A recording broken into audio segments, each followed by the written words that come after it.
TV입니다. 자, 오늘은 어떤 분이 이제 손해평가사 2차 공부 어떻게 하는지 여쭤보셔서 제가 조금 구체적으로 준비를 해봤습니다. 구체적으로 준비하면서 또 여러분들이 가장 궁금해하신 인터넷 강의 고르는 법에서 제가 또 한번 구체적으로 말씀을 드릴게요. 자, 인강 고르는 법. 자, 먼저 좋은 인강을 고른다라는 것은 정말 중요합니다. 시험에 있어서 정말 큰 승패를 좌우할 만큼 중요한 내용이죠. 그래서 제가 제 나름대로의 방법을 한번 고민을 해봤어요. 근데 가장 좋은 방법이 있더라고요. 가장 좋은 방법은 내가 먼저 공부를 해본다라는 겁니다. 자, 이 말이 무슨 뜻이냐면은 지금 오늘 이 영상이 기준으로 다음 손해평가사 2차 시험까지 뭐 거의 10개월 가량 남았어요. 그러면은 여러분 다른 분들은 어떻게 생각하실지 모르겠는데 제가 생각해 봤을 때는 충분한 시간입니다. 일을 하시면서도 공부를 하실 수 있는 충분한 시간이에요. 그렇기 때문에 먼저 공부를 혼자 해보세요. 여기서 공부를 혼자 해본다는 기준은 적어도 1회 통독입니다. 적어도 1회 통독을 해보시면은 어떤 내용들이 다뤄져 있고 이런 말들이 들어가는구나. 다만 우리가 모르는 거는 근데 뭐가 중요한 거고 뭐가 시험에 나올까? 이런 거는 당연히 모르겠죠. 그렇지만 1회 통독을 적어도 해본다면은 어떤 내용들이 들어가 있는지 이해는 돼요. 그 다음에 인터넷 강의 업체에서 제공을 해주는 무료 샘플 강의가 있죠. 그 후 이제 샘플 강의를 봅니다. 샘플 강의를 보면서 여러분들이 아시는 내용을 한번 봤지만 뭐 많이 본다면 더 좋겠죠. 여러분들이 아는 내용을 이 무료 샘플 강의에서 어떻게 설명을 해주나 그리고 내가 생각해 봤을 때 이건 중요하지 않은 것 같은데 이 부분에 대해서 중요하게 생각을 하는구나 라는 개념이 뭐 잡힐 수도 있고 안 잡힐 수도 있어요. 그래서 여기서 1회 통독 플러스 기출문제를 한 번만 보세요. 기출문제. 기출문제는 제가 지금 이제 영상을 정리해서 1차 같은 경우는 올리고 있고, 뭐 2차 같은 경우에는 이제 인터넷에 손해평가사 2차 기출문제 검색을 해보시면 나와요. 적어도 그걸 한번 보시고, 무료 샘플 강의를 보시면은, 이 사람이 지금 산으로 가고 있구나. 별로 안 중요한 건데, 내용을 늘리려고 하는 인터넷 강의인가? 라는 생각이 들 수 있어요. 그렇기 때문에 내가 먼저 공부해보면은, 무조건 내용만 늘리는 인터넷 강의를 피할 수 있다라는 가장 좋은 방법은 내가 먼저 공부를 해본다라는 것. 저는 제일 추천드리는 건 사실 이 방법이에요. 왜냐? 우리에겐 아직 시간이 많습니다. 그렇지만 내가 먼저 공부를 하고 싶은데 너무 어려워요. 1회 읽는 것조차 쉽지가 않아요. 그렇다면은 다음 좋은 방법이 있습니다. N카페, N사이트, N포털 사이트의 카페에 손해평가사를 검색해 보시면 여러 카페가 나옵니다. 고민하시지 마시고 일단은 다 가입하세요. 가입하신 다음에 질문을 남기세요. 그러면은 거기 안에 계신 분들, 뭐 2년째 공부를 하시는 선배님들도 계시고 하시기 때문에 분명히 도움을 주세요. 인터넷 강의 뭘 봤는데 나는 뭐가 좋더라. 이런 여론 형성 자체는 사실 광고가 허용되지 않기 때문에 아직까지는 조금 신뢰성이 있다고 생각이 듭니다. 그 다음에는 네이버 카페에서 추천 한번 받아보세요. 자, 근데 뭐 추천을 받지 못했다. 질문 남겼는데 늦게 오는 것도 싫어하시는 분들이 계세요. 저처럼. 그렇다면은 이제 C라고 말씀드렸는데 이제 쿠땡 가면은 이제 평점이 잘 나와 있습니다. 거기서 인터넷 강의 교재를 검색해서 평점을 한번 보세요. 그렇지 않다면 이제 N 어 그렇죠. N포털 사이트 여기 들어가서 평점을 보세요. 근데 평점이 조금 작업이 이제 일부러 업체에서 좋은 후기를 남겨놨을 수도 있겠지만 그래도 인터넷 강의 회사 교재에 평점을 보면은 인터넷 강의가 그래도 어느 정도 되겠다라는 이제 평점을 쭉 보는 게 큰 도움이 되실 거예요. 그리고 마지막으로 좋은 방법, 이것도 사실 조금 추천드리는 방법입니다. 인터넷 강의 사이트에 질문을 남기세요. 회원가입을 해서 질문을 남기시는 란들이 다 있거든요. 거기다가 이렇게 질문해 보세요. 업무 방법사가 며칠자로 반영된 강의인가요? 이 말의 뜻은 최신 버전인가요? 라고 물어보는 거예요. 왜냐하면은 인터넷 강의 같은 경우는 영상을 업데이트를 하는 게 쉽지가 않겠죠. 그들도 이제 교재도 업데이트 해야 되고 그렇기 때문에 업무 방법서가 업데이트가 되지 않았을 반영이 되게 느린. 그러니까 우리는 2021년 시험을 봐야 되는데 심한 경우에는 2019년도 업무 방법서를 가지고 교재를 만들거나 그 내용으로 인터넷 강의를 전달을 하는 업체도 분명히 있다라는 거죠.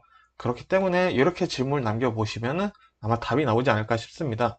저 사실 남겨보진 않았는데 만일에 업데이트가 잘 안 돼 있다 그러면은 답변이 뭐 어물쩡어물쩡하게 온다거나 아니면은 정확히 요일을 모른다거나 뭐 그런 식의 약간 마음에 들지 않는 반응이 나온다 그러면은 저 같은 경우는 저라면 그 인터넷 강의는 좀 거르지 않을까라는 생각이 듭니다.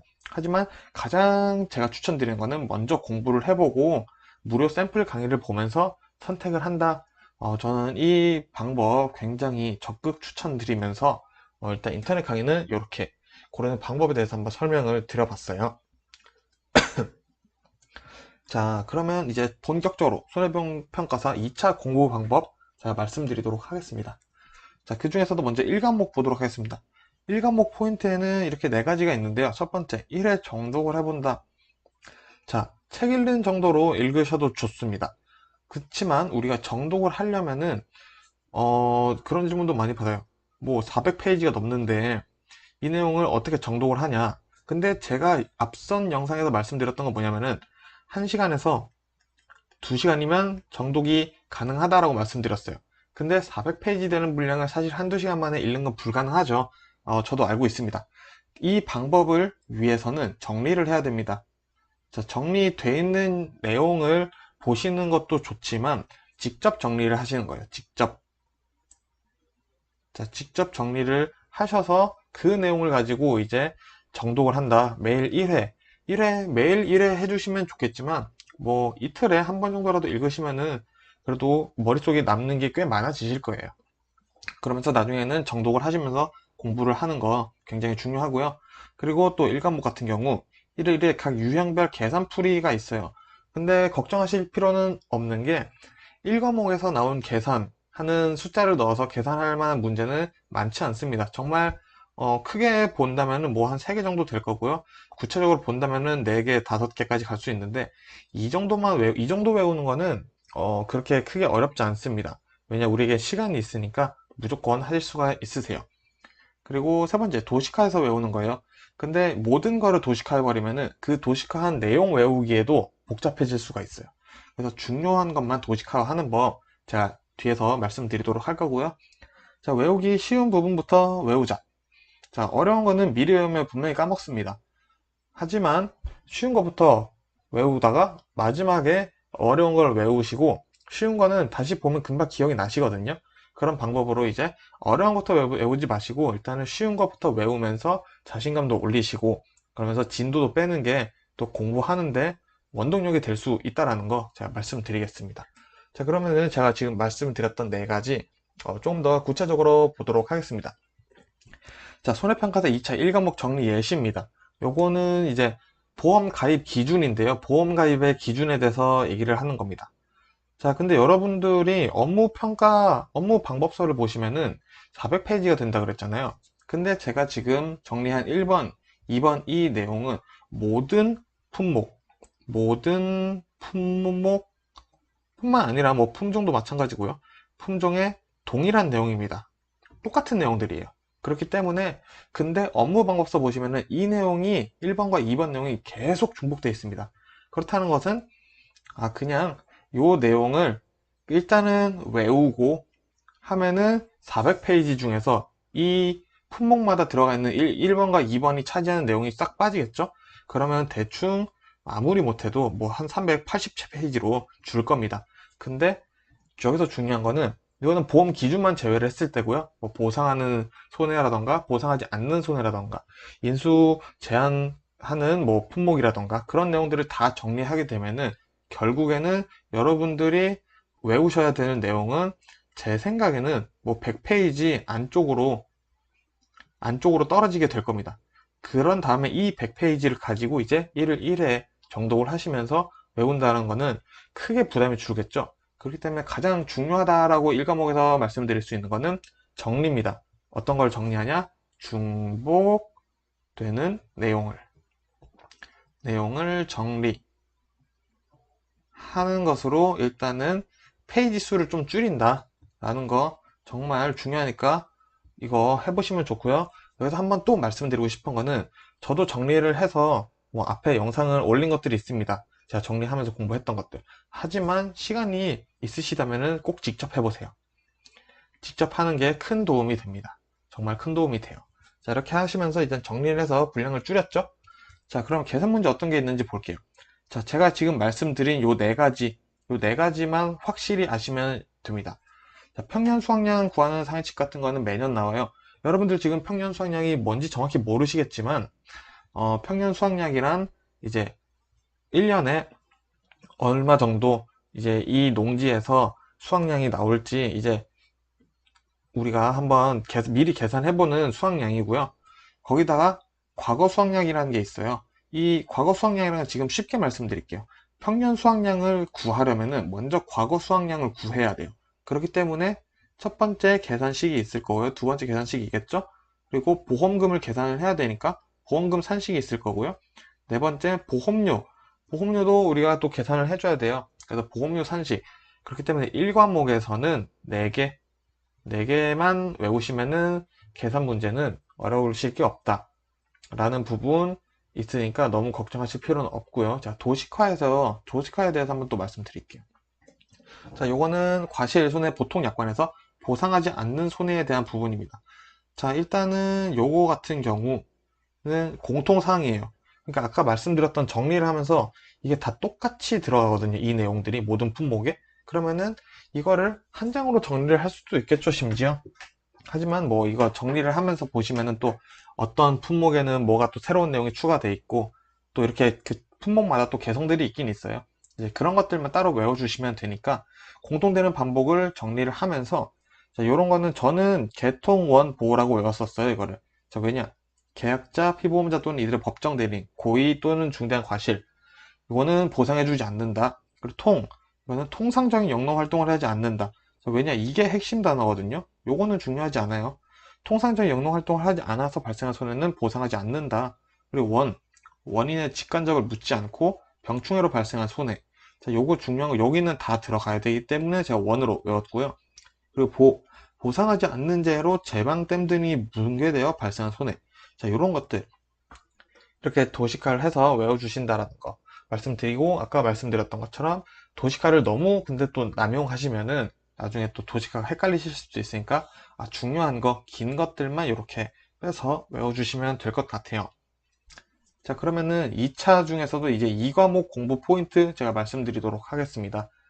자, 1회 정도, 이것도 1과목 제가 포인트에서 말씀드렸던 거랑 똑같아요. 정리를 해야 됩니다. 정리. 근데 아까 말씀드렸던 것처럼 제가 올린 영상들도 다 있지만 아직 영상에 다 남아 있어요. 있지만 직접 해보시는 거를 정말 강추드리고요.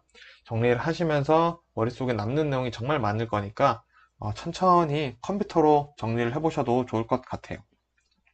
자, 그리고 손해평가사 2차의 가장 중요한 거는 계산이에요. 계산. 자, 계산 문제에서 많은 분들이 고배를 마십니다. 그렇기 때문에 1을 1회 각 유형별 계산 풀이라 함은 요거를 제가 좀 더 구체적으로 말씀드려 볼게요. 자, 일단은 제가 뭐 이제 모든 산식들, 모든 품목, 뭐 오디나 뭐 포도, 사과 뭐 등등등 이렇게 하면서 많은 품목들이 있죠, 손해평가사에. 근데 그 친구들마다 다 보험금 계산 풀이 과정이 다 달라요. 하지만 여러분들 걱정하실 필요 없는 게 뭐 똑같습니다. 똑같은 부분들은 똑같은 부분이 꽤 상당하기 때문에 사실상 우리가 외워야 될 식은 많진 않아요. 그렇지만 그 이제 외운 식들을 가지고 기출 문제를 하나 구해요. 혹은 연습 문제를 하나 구합니다. 그리고 이거를 1회 풀고 똑같은 문제를 2회 풀어요. 이러면서 숫자를 계속 늘려나가시다 보면은 한 5회 정도 됐을 때 식이 머릿속에 들어오는 것이 아니라 어떤 숫자를 사용해서 내가 계산을 해야 되는지 감이 옵니다. 이때 감이 와요. 그때 식을 외우세요. 그러면은 오히려 이게 머릿속에 남습니다. 오히려 손에 익어요. 근데 식도 모르는데 1회, 2회를 어떻게 푸냐? 자, 1회는 먼저 정답을 참고하세요, 그냥. 정답을 보고 푸시고요. 2회 때는 정답 없이 풀려고 노력해 보시다가 정답을 보시고요. 3회 때도 정답 없이 풀려고 해보시다가 정답을 보시고요. 하시면서 5회 정도 됐을 때 혹은 6회 정도 됐을 때 이제 정답 없이 사실 내가 정답을 이미 외웠을 수도 있잖아요. 하지만 그래도 계속 푸는 게 정말 중요합니다. 그렇기 때문에 계속 풀어본다는 거 굉장히 중요하고요. 제가 수학은 논리라고 말씀드렸어요. 2차 공부를 아직 시작을 안 하신 분들도 계시겠지만 제가 한번 예를 들어 보겠습니다. 자, 이해가 되시는지 한번 잘 생각해 보세요. 자, 이렇게 A라는 농지가 있습니다. 농지가 있어요. 근데 우리가 이제 조사를 나갔어요. 조사를 나가서 보니까 이 A 농지가 우리가 보상해줘야 되는 손해로 인해 피해가 입었어요. 그러면은 이제 보험금이 얼마나 나올지 계산을 해봐야겠죠. 근데 봤더니 요만큼은 보상해주지 않아도 되는 거예요. 왜냐, 여기는 A 아저씨가 통상적인 영농 활동을 하지 않았어요. 그러면은 여기는 일단은 보험금에서 제외를 해야겠죠. 자, 그러면 우리는 나머지 요, 이 친구들을 이제 보험금 계산을 해줘야 되는데, 자, 요 계산하는 방법에 대해서 이해를 하시는 게 좋아요. 그러면은 먼저 이 평당, 여기가 만일에 총 A 농지가 100평이에요. 근데 요거를 빼고 나니까 우리가 보험금을 지급해줘야 되는 곳은 90평이 됐습니다. 자, 그럼 여기는 10평이란 뜻이겠죠? 자, 그러면은 먼저 전체 농지의 한 평당 작물이 얼마나 있는지 체크를 해요. 그 다음에 여기 안에서 있죠. 요 안에 있는 거를 제외한 이 물결 표시가 된 곳에 평당 가격을 또 구합니다. 자, 그러면은 이 가격은 우리가 제외를 해줘야겠죠. 이만큼을 이제 이 평당 구한 것을 곱해줘요. 그러면은 이만큼에 대한 보상해주지 않아야 될 보험 금액이 나올 거고요. 근데 요거를 해서 이제 전체 면적을 곱해주는 거죠. 여기서 만일에 평당 10만 원이 나왔다. 그러면은 원래는 100평이죠. 그러니까 일단은 1000만 원을 보상을 해줘야 되는데 여기서 보상해주지 않는 금액을 보니까 여기서는 9만 원이 나온 거예요. 그러면 90만 원인데 여기서 90만 원을 빼주는 형식, 이런 식으로 계산이 된다라는 개념, 일단은 머릿속에 담아두시면 좋을 것 같은데, 일단 여러분들이 이걸 듣고도 지금 이해가 안 되셨다면은 두 가지 이유가 있습니다. 첫 번째는 제가 설명을 잘 못 드렸거나, 두 번째는 말 그대로 지금 이거를 왜 계산을 보험 이런 식으로 왜 계산이 되는 거지? 라는 개념이 아직 없으셔서 그러실 수도 있는데, 요거 같은 경우에는 제가 올려놓은 보험금 계산하는 영상에 제가 이런 식으로 푸는 영상을 몇 개 올려놓은 게 있어요. 나중에 공부하시면서 보셔도 되는 거니까 지금 이해가 안 되신다고 해서 절대 속상해 하실 필요 없습니다. 지금 여러분들이 아셔야 될 내용이랑은 아직 거리가 좀 있어요. 나중에 아실 부분이고 지금 시간이 너무 충분하기 때문에 걱정하실 필요는 없고요. 어쨌든 이 예를 들어서 제가 말씀드리고 싶었던 거는, 이 손해평가사에 존재하는 계산식은 다 이유가 있습니다. 언젠간 그거를 이해하시는 때가 오면은 머릿속에서 절대 까먹지 않으실 거예요. 자, 그러면 세 번째 볼게요. N카페에서, 손해평가사 카페죠, 실시간으로 정보를 구하는 겁니다. 카페에 들어가서 얼마나 많은 질문을 남기고 사람들이 남기는 답변들을 내가 읽어보고, 그리고 그 카페에서 올라오는 자료들을 받아보고, 이런 자료를 얼마나 모으는지에 따라서 어쩌면 여러분들의 승패가 나뉠 수도 있을 만큼 중요한 부분입니다. 그렇기 때문에 N 포털 사이트에서 손해평가사를 검색해서 거기에 있는 카페를 정말 다 가입하세요. 뭐 어디는 가입 안 할 필요 없고 그런 것은 없습니다. 그리고 거기서 사람들이 공유하는 정보라던가, 그리고 거기 이제 카페 주인이 올리는 자료라던가 그런 내용들, 그런 거를 전부 다 모아서 비교하시면서 공부를 해보세요. 그게 어떻게 보면 여러분들이 머리를 식히면서 보시는 게 제일 좋지만 그것도 충분히 공부 시간에 포함되니까 카페를 적극 이용하시는 거 정말 중요하게 조금 생각해 주셨으면 좋겠습니다. 자, 어쨌든 이제 정리 한번 또 해보도록 하겠습니다. 2차 공부 정리 방법 제가 말씀드릴게요. 자, 경작 불능 조사라는 게 있습니다. 지금 이해를 안 하셔도 되고요. 이제 우리가 손해평가를 나갔을 때 어떤 형태의 조사 방법을 선택해야 되는가도 우리가 선택을 해야 되는데, 그 중에 경작 불능 조사라는 게 있습니다. 꽤나 중요한 친구니까 지금 일단 이런 조사가 있구나라는 것 정도 외워주시면 좋을 것 같고요. 자, 조사를 언제 하는지 볼게요. 피해 사실 확인 조사 시 경작 불능 조사가 필요하다고 판단된 농지 또는 사고 접수 시에 준하는 피해가 예상되는 농지에 경작 불능 조사를 실시를 한다라고 되어 있습니다. 일단은 피해 사실 확인 조사라 함은 우리가 농지에 손해평가를 하러 도착했을 때 제일 먼저 하는 거예요. 이 농지의 뭐 조사 면적이 어느 정도고 보상하는 재로 피해를 입었는지 확인을 하는 단계에서 아, 여기는 경작 불능 조사를 해야겠어라고 판단이 됐다라는 이제 그런 농지에 되는 거고요. 조사 시기는 언제냐? 자, 피해 사실 확인 조사 첫 번째 한 다음, 그리고 사고 접수 농지가 이제 보험 가입자가 전화를 해주시는 거죠. 접수를 해요. 저희 농지 경작 불능 조사 접수 좀 하겠습니다 라고 얘기를 해야 경작 불능 조사는 일단 이루어지는 기준이 있어요. 그래서 어쨌든 어떻게 실시하는지 볼게요. 자, 보상하는 재 여부 심사, 실제 경작 면적 확인, 식물재 피해율 조사, 대신 목적 조사를 통해서 보상하는 값이 뭐 피해율이 65% 이상이다. 이런 기준들 중요하긴 중요하거든요. 지금 보실 때 한번 같이 보세요. 어쨌든 계약자 신청 여부, 신청을 하셨습니까? 65% 이상이고 계약자 신청을 했으면은 경작 불능 조사가 가능합니다 라고 말씀을 드릴 수 있어야 되고요. 수확량 조사 대상 확인, 뭐 식물 피해율이 65% 미만이거나 신청하지 않았으면은 경작 불능 조사가 아니라 수확량 조사를 한다라는 내용이 있는데, 자, 제가 이 말씀을 드리는 내용은 뭐냐? 자, 경작 불능 조사가 되는 품목이 있고 안 되는 품목들이 있어요. 예를 들어서 뭐 복숭아 뭐 이런 친구들은 경작 불능 조사가 안 되거든요. 그러면은 우리가 업무 방법서를 볼 때 경작 불능 조사 이 내용이 들어가 있는 품목들이 있다는 거죠. 있단 말이죠. 그런데 거기 보실 때마다 내용이 다 똑같아요. 경작 불능 조사는 내용이 이게 답니다. 이 내용이 들어가 있고 추가로 뭐 이제 10%면은 몇 퍼센트를 뭐 피해자가 계약자가 부담을 해야 되는가 이런 내용들이 있는데, 경작 불능 조사라는 거는 모든 게 동일하기 때문에 그 많은 페이지 경작 불능 조사가 품목마다 들어가서 자리를 잡고 있겠죠. A 품목에도 경작 불능 조사가 있고 B에도 경작 불능 조사가 있고 C에도 경작 불능 조사가 있는데 내용이 다 똑같아요. 그러면은 얘네 다 지우고 그냥 요거 하나 경작 불능 조사 내용 외우신 다음에 어떤 품목들이 경작 불능 조사 들어가는지 그 다음에 그것만 외우시면은 경작 불능 조사는 사실상 한 페이지로 줄일 수가 있다는 말이죠. 자, 이런 식으로 정리를 하다 보면은 2차 업무 방법서도 그 많던 내용이 쭉쭉 줄게 돼 있습니다. 그러면은 우리가 1일 1회 정도 한다는 게 가능해지는 이유겠죠. 그렇기 때문에 1일 1회를 하시려면은 꼭 요약을 하셔야 되는데, 계속 말씀드리지만 직접 해보시는 것을 추천드립니다.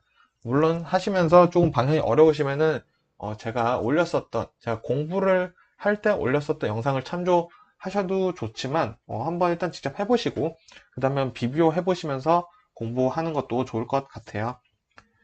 자, 어쨌든 이렇게 해서 이제 제가 2차 손해평가사 2차 공부 방법에 대해서 제가 공부를 하면서 생각했었던 팁, 그리고 미리 말씀드릴 수 있는 부분을 조금 말씀드리고, 또 질문들이 이제 오시기 전에 제가 조금이라도 먼저 해소시켜 드릴 수 있으면 좋을 것 같아서 영상을 한번 제작해 보게 됐습니다. 하지만 어쨌든 우리가 손해평가사를 준비하면서 가장 중요한 거는 자신감이라는 거고요. 공부를 하시면서 정말 너무 이해가 안 되는 부분들이 있어서 포기하고 싶으신 순간이 분명히 와요. 저 같은 경우는 한 4번 왔었는데, 산 넘어 산이라고 하죠. 그래서 산 하나 넘은 산이 또 있는데 그 산을 다 넘다 보면은 분명히 우리가 원하는 평지가 나온다 라는 것을 좀 마음에 꼭 담아 두시고, 절대 포기만 안 하시면은 뭐든지 할 수 있다라는 마음가짐을 좀 가지셨으면 좋겠습니다. 이 영상이 꼭 한 분이라도 도움이 되셨으면 좋겠고요. 저는 또 이제 다음 이제 1차 기출 영상 준비하면서 또 인사드리도록 하겠습니다. 감사합니다.